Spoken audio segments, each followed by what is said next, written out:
Hello YouTube, Luke here, and this is the deck recipe and profile for the Chain Beat deck that I just used. So start off with 12 monsters, 1 Banisher of the Radiance, 1 Brotherhood the Fiendish Bear, 2 Cardcar D, 3 Evilswarm Thunderbird, 1 Spacian Grand Mole, 1 Thunder King Rai-Oh, and 3 Wind Up Rabbit, 13 spells, 3 Black Garden, Dark Hole, 2 Fire Formation Tenki, 2 Forbidden Lance, 2 Mystical Space Typhoon, 2 Pot of Duality and a Terraforming, 15 Traps, 2 Black Horn of Heaven, Bottomless Trap Hole, 2 Compulsory Escape Device, 1 Compulsory Evacuation Device, 2 Dimensional Prison, 2 Fiendish Chain, 2 Mirror Force, 1 7 Tools of the Bandit, Solemn Warning and Torrential Tribute.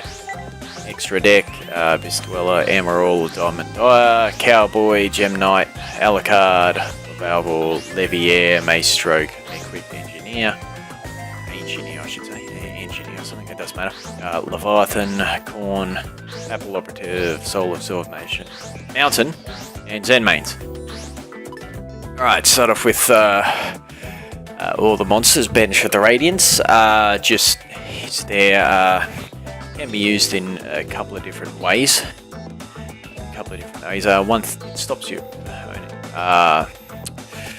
It's just there as a tech to remove cards from play. Depends what your opponent's running. It's there, it's a decent card anyway. 1 for Brotherhood, the Fiendish Bear.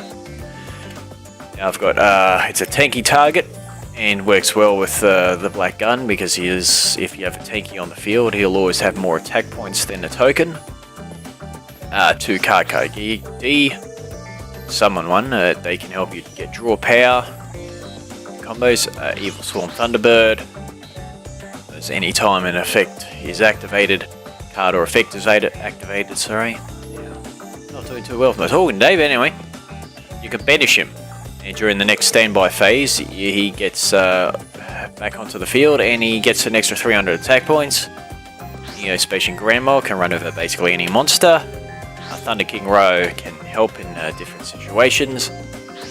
Wind Up Rabbit can banish itself, so that works with the Black Garden. As Thunderbird's the same. So what to do is go over the Black Garden to start with. When a monster is normal special summoned, except by the effect of Black Garden, halve its attack. If you do, special summon a Rose token to the controller's opponent's side of the field. So if I summon, it goes over there. If he summons, my opponent summons, it comes to my field. If you banish him, so the first thing it does is halves the attack. You banish your rabbit or your Thunderbird, and when they come back to the field, they have all their attack plus 300 with the Thunderbird. And if you do that, your opponent does not get the token when you normal summon to start with, since it's no longer there. Second effect. Here it is. You could target 1 monster in your graveyard with attack equal to the total attack of all plant-type monsters on the field. Destroy this card and as many plant-type monsters on the field as possible.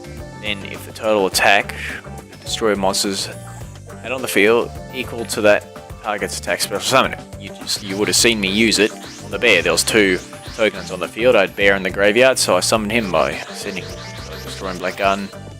Sending Black Gun to the graveyard and destroying the plants. Tokens anyway. Dark Hole's there because it can be useful in situations. 2 Fire Formation Tenki searches your bear and your 3 rabbits. 2 Forbidden Lance can protect your monsters. And we got also in another situation you could also target one of your monsters if you wanted to. I did. I protected it from the Torrential Tribute, and then he's probably saw me use Mirror Force. Oh wait, what am I talking about? Never mind. Okay, 2 Mystical Space Typhoon, destroy back row, and 2 Pot of Duality because you never know you'll need it. It's good. Also, when you normal summon a monster after playing this, your opponent doesn't get the token from Black Garden. And a Terraform because you want your Black Garden in your hand on the field.